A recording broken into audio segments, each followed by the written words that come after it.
अस्सलामुअलैकुम, मैं हूं ग़ुलाम मुर्तज़ा और आप देख रहे हैं मेरा यूट्यूब चैनल GM व्लॉग्स। इस वक्त मैं मौजूद हूं सिंध हाई कोर्ट के बाहर और आपको बताता चलूं कि आज दुआ ज़ारा के वालिद के जानिब से दायर करदा दरख्वास्त नंबर 4320 की जस्टिस इकबाल कुल्हड़ो और जस्टिस कौसर साहिबा की अदालत में समाअत हुई, जिसमें दुआ ज़ोहरा के शोहर ज़हीर भी अदालत में अपने वकील के हमरा पेश हुए। अदालत में केस की कार्रवाई के दौरान जस्टिस इकबाल कुल्हड़ो ने रिमार्क्स दिए कि इस वक्त लड़की कहाँ है, जिस पर बताया गया कि दुआ ज़ारा लाहौर के दारुल अमान में मौजूद है, जिस पर मेहदी अली काज़मी साहब के वकील जिब्रान नासिर साहब का कहना था कि लड़की को कराची ट्रांसफ़र किया जाए और ज़हीर के वकील की जानिब से ये इस्तदा की गई कि दुआ ज़ारा लाहौर के मजिस्ट्रेट के सामने पेश होकर ये इस्तदा कर चुकी है कि मेरी जान को मेरे माँ बाप की जानिब से और मेरे रिलेटिव की जानिब से मेरी जान को ख़तरा है, तो लिहाजा उन्हें वहीं लाहौर के दारुल अमान में रहने दिया जाए। जिस पर मुअज़्ज़िज़ अदालत ने इस दरख्वास्त पर फ़ैसला महफूज करते हुए आज कुछ ही देर में इस दरख्वास्त के ऊपर फ़ैसला सुनाना है कि आया दुआ ज़ारा लाहौर के दारुल अमान में ही रहेगी या उन्हें कराची शिफ्ट किया जा रहा है। मज़ीद जिब्रान नासिर साहब ने अदालत के बाहर प्रेस कॉन्फ्रेंस भी की और प्रेस कॉन्फ्रेंस में जिब्रान नासिर साहब का क्या कहना था, आइए आपको सुनाते हैं। नहीं, सही है, बिल्कुल सही है, सेंटर फ्रेम बन रहा है, सही है बिल्कुल। जी अबे ब्लूटूथ ऑन है, वहाँ से ऑन कर थोड़ा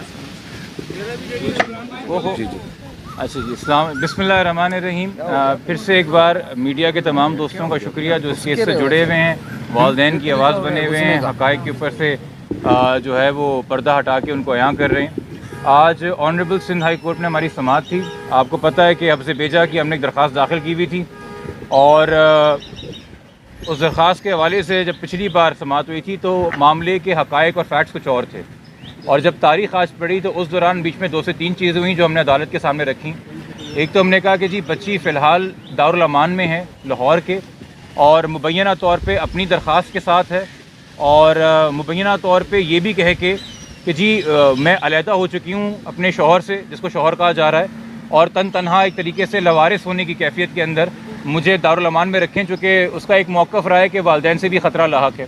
मगर मकसद सिर्फ ये बुनियादी बात बताने का अदालत को था कि इस वक्त जो एक फ़ाइनेंशियल अपकीप होती है किसी बच्चे की, वेलफेयर होती है फ़िज़िकल मेंटल हेल्थ वाइज, कपड़ा खाना दवाई, ये कोई ख्याल करने वाला नहीं है, और वो रियासत की मरून मिल्लत हो गई है और वो कह रही जी मुझे दारुल अमान पे रखें, मुझे रियासत अब पाले। ये उसकी करंट स्टेटमेंट है 19 तारीख को जो डेवलपमेंट हुई है।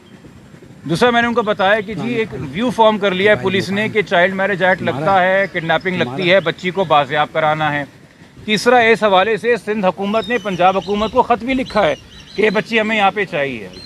तो मैंने दरख्वास्त की अदालत से कि मैंने पहले कन्फेस किया कि देखिए मजिस्ट्रेट के ऑर्डर के तहत दारुल अमान के अंदर जो प्रेजेंस है बच्ची की, उसको मैं इलीगल कन्फाइनमेंट नहीं कह सकता फ़िलहाल, क्योंकि बच्ची ने खुद से एक दरख्वास्त दाखिल की है। तो इस वक्त जब तक तहकीक ना हो जाए कि दरख्वास्त दाखिल करवाई गई थी या खुद से की थी, तो हम फ़िलहाल नहीं कह सकते कि ये लीगल कन्फाइनमेंट है। तो मैं कोई अनफेयर स्टेटमेंट नहीं करूँगा, मगर चूँकि बच्ची मुखविया एक FIR में, चूँकि ट्रायल है FIR में, और अब तो जो मरकज़ी मुल्ज़िम है वो भी बेल लेने के लिए यहाँ कराची ही आ गया है, और तफ्तीशी अफसर भी कराची का ही होगा, और हर पेशी पे मुखविया को प्रेजेंट करना होता है। तो अगर स्टेट कस्टडी में दारुल अमान में ही रहना है बच्ची ने, तो बेहतर है कि वो दारुल अमान या चाइल्ड प्रोटेक्शन सेंटर कराची का हो, सिंध का हो, ताकि कम से कम वालिदैन जो हैं उसको कोई फरहम कर सकें सहूलियात, उसके कपड़े दे सकें, खाना भिजवा सकें, पैसे दवाइयाँ कोई चीज़ हो तो मौजूद रहें। और यकीनी तौर पर अदालत इस बात को इंश्योर करेगी, चूँकि ये मामला ट्रायल कोर्ट ने इवेंचुअली तय करना है, कि ऐसा नहीं कि अगर वो कराची आएगी तो कोई भी उससे मुलाकात कर सकेगा। यकीनी तौर पे वो बच्ची की मर्ज़ी के ऊपर होगा। तो अदालत हो सकता है ये हुक्म जब दे तो उसमें लिखे कि चूँकि हमारा ये रिवायत भी है कि बच्ची अगर मिलना चाहे तो वालिदैन से कभी कुछ केसेस में इजाज़त दी जाती है, मुबैना शौहर से मिलने की कभी नहीं दी जाती। ये फ़िलहाल हमारे दलाइल थे, और अदालत से जो कमेंट से जो ऑब्जर्वेशंस थी, मैं इसमें कोई हतमी राय कि अभी फ़ैसला क्या आएगा, चूँकि एक स्पेकुलेशन है। प्रॉपर तरीका ये है कि हम हाई कोर्ट के ऑर्डर्स का इंतज़ार करें, कुछ घंटों की बात है, end of the day order आ जाएगा। उसको पढ़ के तमाम आपको पता होगा कि उसमें क्या कंडीशंस हैं, क्या पैरामीटर्स हैं, और तभी हम बात करें।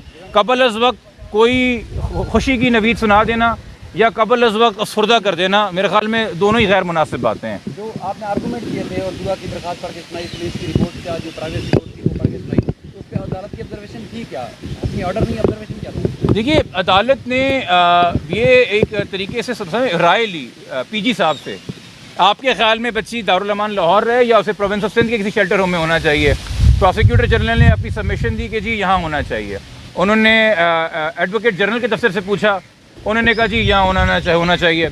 उन्होंने आईओ से पूछा, जो कि आपका आईओ है, मगर अब चूँकि नया आईओ आया नहीं है तो वो कस्टोडियन एक तरीके से फ़ाइल का है, और ये मेरे नहीं, ये तो क्या कहते हैं, मरकज़ी मुलज़िम के वकील के दलाइल थे कल कि जी ये करंटली कस्टोडियन है। तो मैंने उन्हीं को कहा, मैंने कहा जी कस्टोडियन है, तो उन्होंने कहा भाई तफ्तीश के लिए चाहिए, तो उसने भी कहा कि हाँ जी बच्ची हमें यहाँ पे चाहिए, उसने स्टेटमेंट दिया। तो अदालत ने ये व्यू फॉर्म किया, बट अगेन फैसला क्या है अदालत का? क्योंकि अदालत ने कोर्ट में फ़ैसला नहीं सुनाया है, अदालत ने कहा है during the course of the day.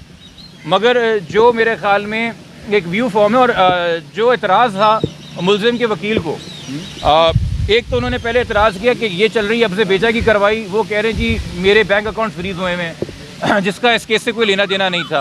उसमें जब अदालत ने कहा कि ठीक है भाई, अगर कोई बैंक अकाउंट फ्रीज़ हुआ है हमें लिख के दे दीजिए, हम इसके ऊपर कर लेते हैं कार्रवाई, अगर आप कह ही रहे हैं तो उन्होंने कहा नहीं जी ज़हीर के नहीं है, शब्बीर के बैंक अकाउंट्स हैं। तो अदालत ने पूछा, अब शब्बीर के तो वकील यहाँ पे है नहीं, आप तो ज़हीर के वकील हैं, तो जो बात कीजिए वो बात हकीकी है। दूसरा उन्होंने एक बात की कि भाई अगर आप बच्ची को शेल्टर होम भेज देंगे तो कोई हमारे ख़िलाफ़ कोई व्यू ना फॉर्म हो जाए, हम प्रेजुडिस ना हो जाए। देखिए, जब बच्ची को पहली बार भी आज़ाद किया गया था, जिसके ऊपर बड़ी तनकीद की गई हाई कोर्ट पे, उसमें भी आप नोट करें हाई कोर्ट ने लिखा है कि जो FIR के मामलात हैं, जो फैमिली कोर्ट के मामलात हैं, उस पर हमारा फ़ैसला जो है वो हावी नहीं होगा। वो वहाँ पे पटिशनर जाए अपने मामलात खुद पसू करे, हम यहाँ पे वैलिडिटी ऑफ निकाह पे कोई बात नहीं करेंगे। ये अदालत अपने जिम्मेदारियाँ जानती है। तो आज का यकीनी तौर पर जो फैसला होगा वो मेरिट्स के ऊपर हतमी राय नहीं होगी, मगर हाँ बच्ची की कस्टडी कहाँ रहे, किधर मौजूद रहे, और जब यहाँ आएगी तो मेरी तवक्को है कि देखिए, ये आपने एक चीज़ नोट की कि आगे बढ़ के इनिशिएटिव लेके, चूँकि एक ही पार्टी की हुकूमत वफाक और पंजाब में है, सलमान सूफ़ी साहब ने आगे बढ़ के ख़ुद मीडिया के पूछे बगैर ट्वीट करके अपना एक नीयत अनाउंस की कि बच्ची जो हमने चाइल्ड प्रोटेक्शन सेंटर शिफ्ट करना है। जब वो खुद दारुल अमान चली गई तो उन्होंने कहा जी टाइट सिक्योरिटी के अंदर है, और सिंध अपनी चाइल्ड प्रोटेक्शन ब्यूरो टीम भेजे, अभी तक नहीं भेजी। सवाल है ना, सिंध हुकूमत क्या कर रही है? सॉरी, अब अगर बच्ची यहाँ आती है, अब हाई कोर्ट के ऑर्डर पे आ रही है, उन्होंने अगर नहीं भेजी तो कम से कम हम एक्सपेक्ट करते हैं इतनी होशमंदी, इतनी दानिशमंदी, इतनी बुर्दबारी और इतनी अक्ल समझ कि सिंध हुकूमत इस केस की हसासियत को समझते हुए proper adequate security, proper adequate facility देगी किसी गैर ज़रूरी इंसान को। और ख़ास तौर पे देखें जी, आपके स्टाफ का कोई भी बंदा हो सकता है जिस पर आप नज़र ना रखें, जो करप्शन करके बच्ची को वहाँ उन चीज़ों से एक्सेस दे रहा हो जो कि नहीं देने की होती हैं। तो ये बड़ी जिम्मेदारी दी रही है हाई कोर्ट सिंध हुकूमत को, और हमारी उम्मीद है कि सिंध हुकूमत जो है ये जिम्मेदारी पूरी तरीके से निभाएगी। और इस हवाले से मेरी आप लोगों से दरख्वास्त होगी कि जब एक बार बच्ची यहाँ पे आ जाए तो उसकी अपकीप और वेलफेयर के बारे में सिंध हुकूमत से भी आप लोग दरख्वास्त करें और उनसे भी पूछें कि उनकी क्या जिम्मेदारी और रोल बनता है। ज़हीर को सर पेश किया गया आज ज़हीर को पेश किया गया, पुलिस की सिक्योरिटी में इस पे लोग एतराज़ कर रहे हैं, क्या वजह हो सकती है? देखिए, पेश किसी को नहीं किया गया है। एक इंसान किन्हीं भी हालात में, किन्हीं भी वजूहात के ऊपर एक बेल लेके आया है मुल्तान से, तो वो खुद आया है, वो बेल के ऊपर है। पेश उसे किया जाता है जिसको हथकड़ी होती है, जो अगवा होता है। इस वक्त पुलिस के पास इसका स्टेटस गिरफ्तार का नहीं है, वो तो इसे कभी गिरफ्तार कर ही ना सके। खैर, बेल होने या ना होने से फ़र्क नहीं पड़ता। जब बेल नहीं भी थी तब भी उसको मरकज़ी मुलज़िम को गवाह बना के उसका 161 का बयान रिकॉर्ड कर रहे थे। तो पुलिस की जो कार्रवाई थी वो तो अदालत ने हुक्म फरमा दिया ना, आईओ चेंज कर दिया, तो मैं क्या तबसरा दूंगा? तबसरा तो गुज़िश्ता रोज़ पुलिस पे जज साहब ने खुद दे दिया। सर, आज सिंध हुकूमत का जो बयानिया था उससे आप मुतमिन हैं? सिंध हुकूमत जिस तरीके से आज का केस यहाँ पे, वरना सिंध हुकूमत ऐसे बयान नहीं देती इस केस में, लेकिन आज ये है कि केस यहाँ पे तो बच्ची भी यहाँ पे लाया जाए, बहुत माकूल बात है और बिल्कुल मैं इस बयानी को सपोर्ट करता हूँ। मगर मैंने जो पहले जिस चीज़ से इशारा किया था वो है कि उस बयानी की ओनरशिप सिर्फ बच्ची को यहाँ पे लाना नहीं है, चूँकि वो हमारी क्लाइंट्स की, साइमा साहिबा की और काज़मी साहब की बच्ची है। माँ की आगोश से बेहतर कोई शेल्टर नहीं होती। आप उसे ऑल्टरनेट कर रहे हैं ना, ऑल्टरनेट कर रहे हैं, तो फिर सिंध हुकूमत को वो आगोश देनी होगी। सिर्फ बच्ची को यहाँ लाना नहीं होगा, वो केयर, वो नर्चरिंग, वो मैटरनल लव, वो सेंसिटाइज ट्रेंड लोग चाइल्ड थेरेपिस्ट, साइकोलॉजिस्ट, कुछ भी बच्ची को मुहैया करने होंगे और सिंध हुकूमत चाहे तो आगे बढ़ के कर सकती है, या इसको बस नॉर्मल रूटीन बना के। चूँकि मुझे फ़र्क नज़र आया वाज़े कि मुझे स्ट्रेटेजिक रिफॉर्म्स यूनिट जो पंजाब में और फेडरल में है वो मुझे हसास नज़र आए बच्चों के मामले से अपने मौक़िफ़ में। यहाँ ऐसा लगता है कि जी भेड़ चाल है। तो जब तक मैं अगेन कोई सियासी बात नहीं करना चाहता, बट ये सूबा VIP कल्चर की बहुत बड़ी मार है जी। ये आम आदमी की, आम इंसान की, एक मुतवसत तबके से ताल्लुक़ रखने वाली मासूम बच्ची है। इसको सिंध हुकूमत अपनी बच्ची समझ के प्यार दे, मोहब्बत दे, इसकी रखवाली करे जब तक ये केस चल रहा है, और जब तक हम फैमिली कोर्ट से जाके इस बच्ची की कस्टडी प्रॉपर तरीके से हासिल नहीं करते, जो हतमी इजाज़त पे फैसला होगा। टुकड़ी वाली सरकार के लिए तो कुछ कह दो, उसके खिलाफ कब कार्रवाई करेंगे? मुझे नहीं पता आप किसकी बात कर रही हैं। हाँ सर देखिए, अफसोस मैं कहूँ या पता नहीं क्या तब्दील, बताऊँ क्या हो गया, वहाँ कैमरे यहाँ हो गए और ये वाले कैमरे यूँ बढ़ गए।